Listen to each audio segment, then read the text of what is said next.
oración al Señor, ¿no? Ya San Francisco de Asís escribió una carta dirigida a los gobernantes, pero no solamente era a los gobernantes, sino que era para que ellos increpen al pueblo a adorar al Señor, a darle tributo a Dios. Y también hoy día vamos a hablar sobre el encuentro de Jesús con la samaritana. La samaritana estaba en el pozo de Jacob y se encontró con Jesús. Jesús le dijo a ella que le dé agua porque tenía sed. Exactamente. Entonces, ahí, en ese diálogo, ella se admiró porque una persona no podía, un judío no podía hablar con una samaritana. Entonces se admiró y entonces Jesús después le explicó, ¿no? Que era Él que le va a dar esa agua, pero esa agua viva que va a brotar y que de Él y que le va a dar la vida eterna. Por eso vamos a referirnos al Evangelio de San Juan, capítulo 4, versículo 21 al 24. Jesús le dice: créeme, mujer, que llega la hora en que ni en este monte ni en Jerusalén adoréis al Padre. Vosotros adoréis lo que no conocéis. Nosotros adoramos lo que conocemos, porque la salvación viene de los judíos. Pero llega la hora en que los adoradores verdaderos adorarán al Padre en espíritu y en verdad, porque así quiere el Padre que sean los que lo adoren. Dios es espíritu y los que adoran deben adorar en espíritu y verdad. Miren, Jesús hablaba con la samaritana porque allá en Samaria adoraban dioses falsos. Entonces le explicaba a la samaritana: ¿cómo es posible que ustedes adoren lo que no conocen? Es más, deben de adorar lo que conocen. Más bien Jesús era el Dios visible. Y también nos dice que a partir de ese momento ya dejan de ser adoradores y se convierten en adoradores verdaderos. O sea, adoradores en espíritu y verdad. ¿Por qué en espíritu? Porque Dios es espíritu y Jesús ha indicado que debemos de adorarlo en espíritu y verdad. Bueno, y antiguamente en el Antiguo Testamento también hay algunos pasajes donde las personas adoran a los ángeles, ¿no? Como en el libro de Números, capítulo 22, versículo 31. En este pasaje es de Balaam. Balaam era un profeta y que quería el rey de Moab, que es Balac, quería contratar a Balaam. ¿Por qué quería contratar a Balaam? Porque era un profeta que tenía un poder de bendecir y de maldecir, ¿no? Entonces el rey de Moab quería que maldiga al pueblo de Israel. Entonces le mandó ofrecer oro, le mandó ofrecer riquezas. Y bueno, y Balaam, a pesar de que era un profeta, también humano, y también que estaba pidiéndole permiso a Dios para poder, a ver si es que le daba permiso para maldecir a Israel, pero Dios siempre le dijo que no, ¿no? Siempre le dice: vas a usar la boca, pero para bendecir al pueblo de Israel. Así que bendijo.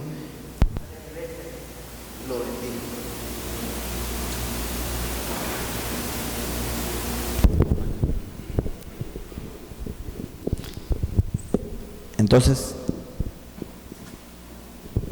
3 veces lo bendijo. Bueno, en ese pasaje tenía que entrevistarse pues con el rey de Moab. Entonces va Balaam en el camino y vas subido en un asna, en una burrita, ¿no? En ese pasaje parece que el asna vio al ángel algunas veces y en una de esas Balaam no lo había visto y comienza a pegarle al asna. Le pega como 3 veces hasta que el asna habló y le dice: pero si desde pequeña me conoces, toda la vida me has utilizado Tú has estado en mi lomo toda la vida y siempre he trabajado para ti, ¿y por qué me pegas? Y como Balaam pues era un profeta de Dios, no se admiró mucho de que esta asna le pudiera hablar. Más bien, vamos a ver qué pasa en el libro de Números, capítulo 22, versículo 31. Entonces Yahvé abrió los ojos de Balaam y vio al ángel de Yahvé de pie en medio camino, con una espada desenvainada en la mano. Se arrodilló y se postró con su nariz en tierra.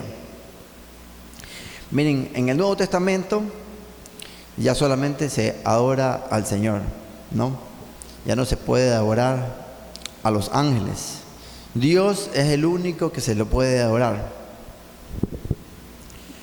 Cuando Jesús fue llevado por el Espíritu, fue tentado por el mismo demonio y al mismo tentador le pidió que lo adore. Por eso en el Evangelio de San Mateo, capítulo 4, versículo 10, dice: Jesús dijo: apártate, Satanás, porque está escrito, al Señor tu Dios adorarás y solo a Él darás culto. Miren, la iglesia recogió esta enseñanza de Jesús, haciendo la adoración como un acto de excelencia. El culto a Dios es el culto de la latría. Es la más alta reverencia que puede haber a un culto. Solo se la debe a Dios y es estrictamente para Dios, para la Santísima Trinidad y para cualquiera de las tres personas en particular, especialmente para Dios Hijo Jesucristo y en la presencia de Jesucristo también en la Santa Eucaristía. Que es muy distinto el culto de latría, que solamente es para Dios, que el llamado culto de Dulía. El culto de Dulía, que es una veneración a los apóstoles, a los santos, a los beatos, a los ángeles y arcángeles. Y también está el culto de la hiperdulía, que es reservado exclusivamente para nuestra Madre, la Virgen María. Entonces, vemos que la adoración es el único acto religioso que no se puede ofrecer a nadie, sino solamente a Dios. Ahí está su dignidad y está su fuerza única. Esta adoración que comienza físicamente al ver un gesto material de postrarse, rostro en tierra, delante de Él, en señal de reverencia y sumisión. También la actitud exterior de la adoración, como el gesto de doblar las rodillas, y la genuflexión, que este último gesto, la genuflexión, está reservado exclusivamente para la divinidad. Por eso la genuflexión la hacemos ante el Santísimo Sacramento o ante Jesús crucificado. ¿Cómo podemos practicar esta adoración? La podemos practicar a través de una larga reflexión o también mediante una intuición que es algo rápido, como una luz especial de la verdad, donde podemos tener esa percepción de admirar también la grandeza de Dios, la majestad, su belleza. Adorar, según la expresión de la Santa Ángela de Foligno, que es una escritora también santa italiana de la Edad Media, y miren lo que dicen sobre la adoración: es el recogerse en unidad y sumergirse en el abismo infinito de Dios. La expresión de adoración es más eficaz que cualquier palabra. Es el silencio. Por eso citamos el libro de Sofonías, capítulo 1, versículo 7, que indica: reine el silencio delante del Señor Yahvé, pues se acerca su día. Yahvé ha preparado un sacrificio y ya ha consagrado a sus invitados. Los sentidos son rodeados por un inmenso silencio, y con la ayuda del silencio envejecen las memorias. Entonces no queda más que adorar. Hasta Job también, que se encontraba cara a cara con el Señor, también prefirió el silencio. Por eso que en el libro de Job, capítulo 40, versículos 3 y 4, Job respondió a Yahvé: hablé con ligereza, ¿qué te contestaré? Prefiero ponerme la mano ante la boca. Miren, a veces hablamos mucho, a veces no sabemos qué decir, o a veces hablamos sin pensar. Entonces, ante el Señor, mejor preferimos el silencio. En este sentido, también en el libro de Salmos, capítulo 65, versículo 2, indica: en Sión, oh Dios, conviene alabarte, y en Jerusalén cumplir nuestras promesas. Miren, nosotros a veces prometemos a Dios, hacemos promesas privadas ante Él, y a veces hacemos promesas sacramentales, ¿no? Como en el matrimonio. Entonces mejor conviene no hacer promesas, sino vamos a cumplirlas. Pero en cambio, Dios cumple todas sus promesas. Nosotros podemos fallar porque somos seres humanos y somos falibles, pero Dios jamás nos va a fallar. Así también San Gregorio Nacianceno, que es un gran teólogo, es uno de los padres de la Iglesia, indicó sobre lo que es la adoración. Significa elevar a Dios un himno de silencio. San Gregorio Nacianceno dice que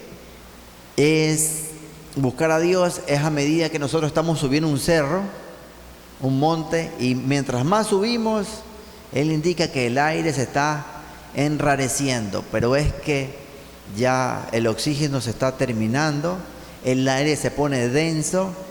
Entonces él indica que a medida que subimos más a la cúspide de una montaña, es como que nos estamos acercando a Dios, y en las palabras, las bocas se enmudecen y se unen al silencio ante el inefable, o sea, ante lo que no conocemos, porque Dios es algo indescriptible, porque es inarrable, y nosotros no podemos describirlo porque ni siquiera podemos, como no lo conocemos, ni siquiera nos podemos imaginar. Por eso dice San Gregorio Nacianceno que es inefable y nos unimos con Él en el silencio. Y si queremos decir algo, conviene hacerlo con palabras breves, con palabras cortas, como el amén, como el sí. Por eso en el libro de Apocalipsis, capítulo 3, versículo 14, indica: escribe al ángel de la iglesia de la Odisea. La Odisea es la última de las 7 iglesias que constan en el libro de Apocalipsis, y dice el ángel: así habla el amén, el testigo fiel y verdadero, el principio de la creación de Dios. Miren, el amén es Jesucristo, porque estaba en el principio de la creación de Dios. Al comienzo estaba la palabra, y la palabra era Jesucristo, y por medio de la palabra se hicieron todas las cosas. Entonces en el libro de Apocalipsis lo identifican a Jesucristo como el amén. Es dejar que Dios sea Dios, es decir sí a Dios como Dios y sí a nosotros mismos como criaturas de Dios. En ese sentido define el Apocalipsis como amén a Jesús. Y también podemos decir un sí, porque Jesucristo es un sí hecho persona. Entonces en adoración podemos también preguntarnos y decir, ¿acaso el adorar es un acto digno del hombre? ¿Acaso el adorar nos humilla o deroga también nuestra dignidad? ¿Adorar es algo digno de Dios? ¿Acaso Dios necesita criaturas que se postren delante de Él? ¿O acaso Dios es como esos soberanos que inventaron para Él la adoración? Entonces es inútil negarlo. Nosotros como criaturas tenemos ese aspecto radical de humildad. Nos tenemos que hacer pequeños, nos tenemos que rendir a nosotros mismos y tenemos que someternos a la voluntad de Dios. Y también el hecho de adorar significa también un sacrificio, que atestiguamos que Dios es Dios y que por medio de Él nos da la gracia para poder existir ante Él. Y por medio de la oración también liberamos la verdad que estaba prisionera con la injusticia y llegamos también a ser auténticos en el sentido más profundo de la palabra. En la adoración se anticipa el regreso de las cosas y uno se abandona también en sí mismo. Por eso decimos que adorar no es un deber, dice, no es una obligación, más bien adorar es un privilegio. Y más que un privilegio, es una necesidad. El hombre necesita adorar algo majestuoso para amar, para poder adorar. Y para eso estamos hechos. Esa es la naturaleza del hombre, para eso nos creó Dios. Y eso es lo que vamos a hacer eternamente. Dios no necesita ser adorado, sino es el hombre quien necesita adorarle a Él. Por eso un prefacio de la misa dice: tú no necesitas nuestra alabanza, ni nuestras bendiciones te enriquecen.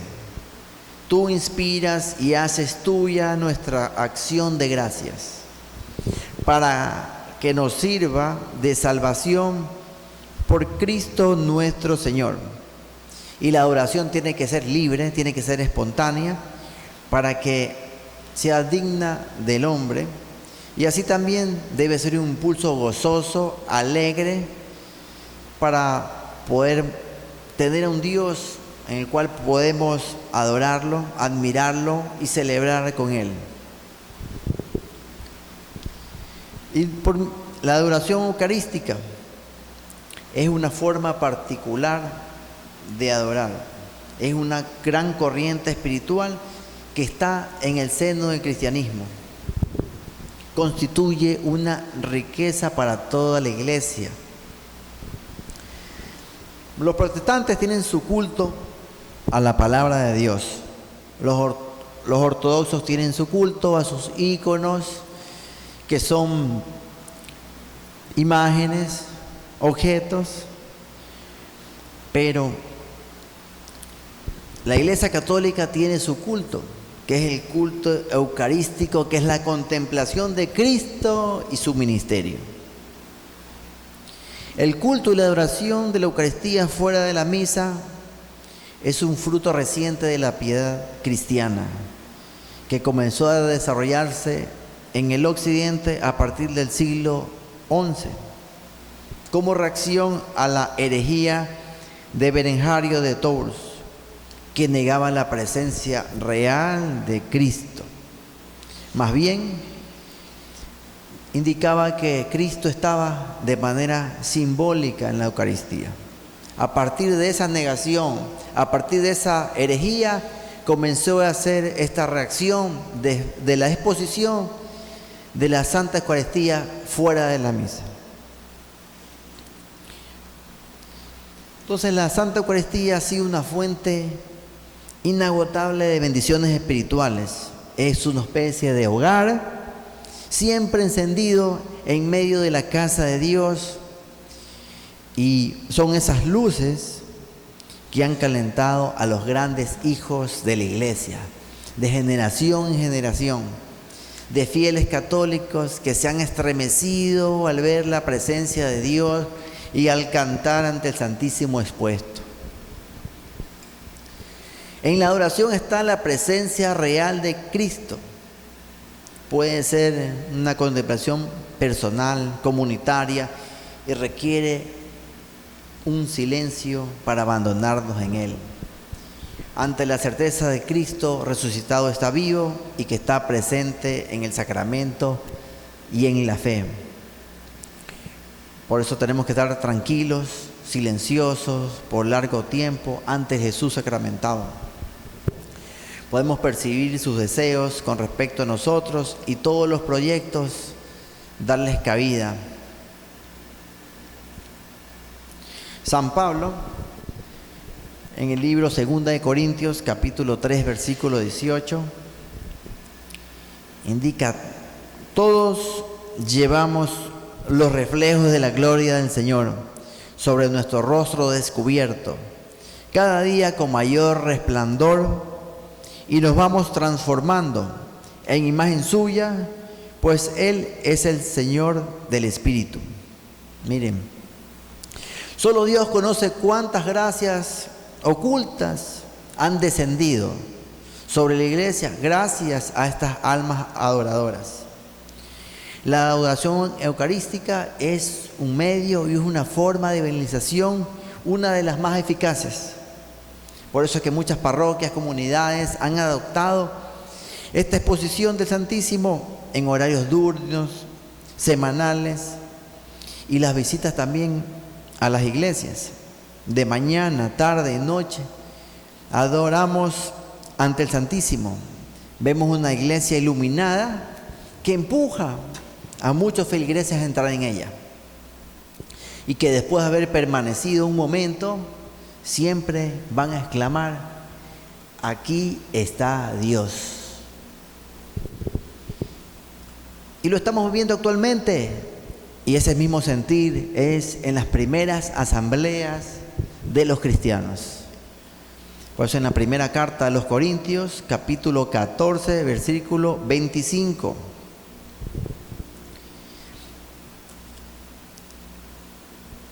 Dice: al ser descubiertos sus secretos más íntimos,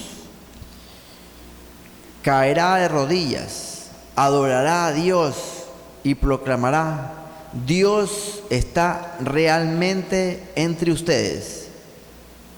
Miren, en la contemplación cristiana siempre van a existir dos miradas que se cruzan.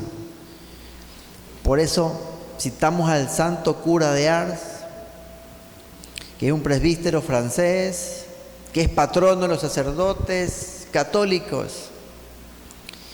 Y una vez en su parroquia, en Ars, en Francia, estaba un campesino muchas horas viendo al Santísimo. Y el santo cura de Ars se fue a almorzar, y el campesino de la parroquia de Ars estaba contemplando al Santísimo. El santo cura de Ars ya tenía que cerrar la iglesia, y seguía el campesino observando al Santísimo y contemplando al Santísimo. Y ya pues el santo cura de Ars le preguntó y le dijo: bueno, ¿qué pasa? ¿Qué te pasa? ¿Por qué motivo te has quedado tantas horas viendo al Santísimo? Entonces él preguntó: nada, yo solo lo miro y él me mira.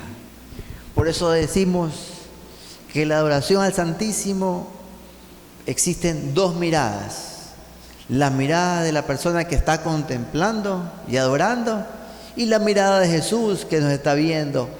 Por eso que esas dos miradas se cruzan.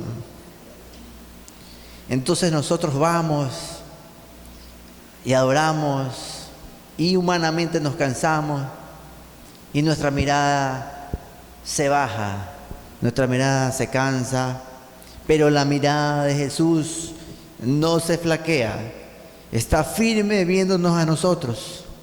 Y a veces nosotros decimos, vamos a acompañar a Jesús, pero es realmente bajo la mirada de Jesús que nos ve con alegría y es Él que nos contempla a nosotros. Nos ve con alegría porque nos ve que somos el fruto de su pasión y a través de Él nos ha dado la vida. Y cuando flaqueamos nos podemos dar cuenta que Jesús nos invita también, así como los discípulos en Semaní, en San Mateo capítulo 26 versículo 38. Mateo 26, 38.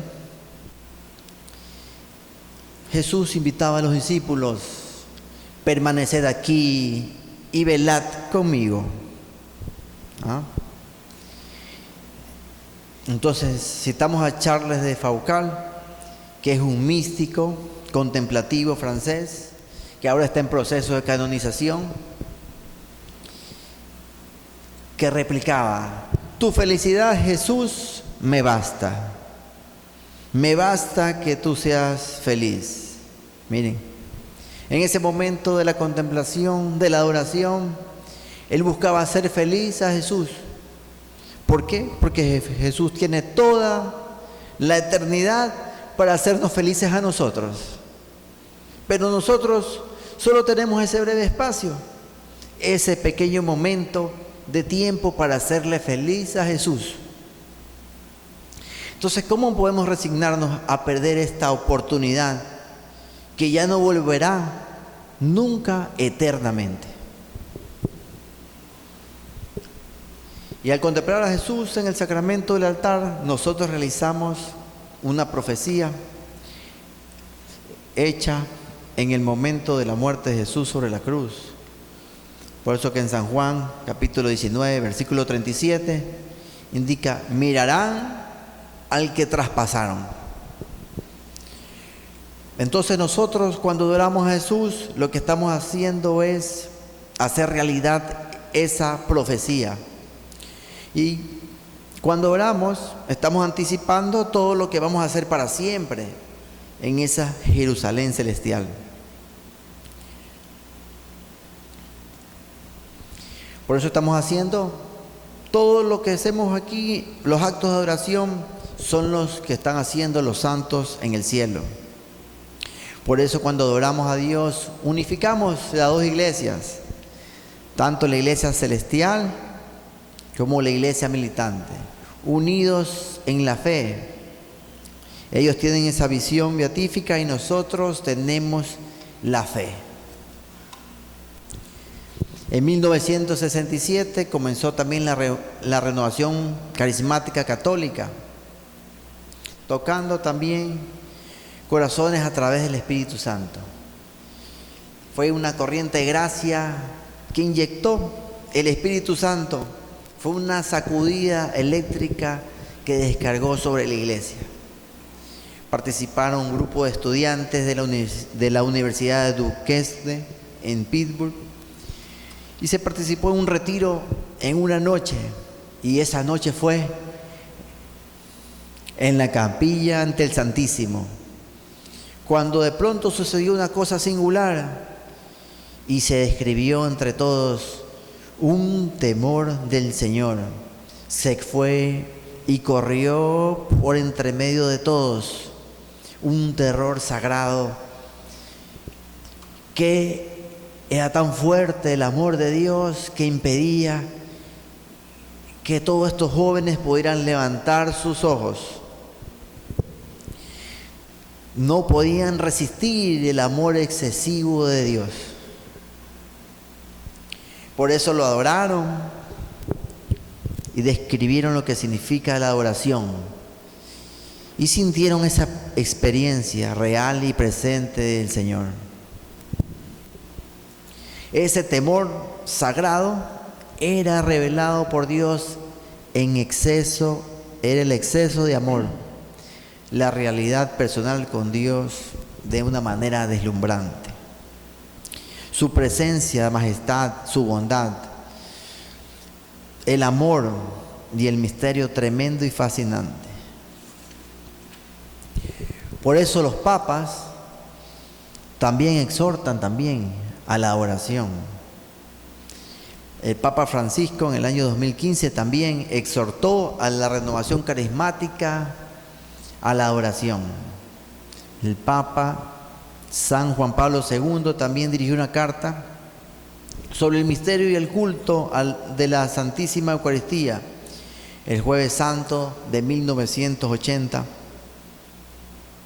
y exhortaba: la animación y robustecimiento del culto eucarístico son la prueba de auténtica renovación que se ha propuesto como finalidad y es un punto central. Entonces, queridos hermanos,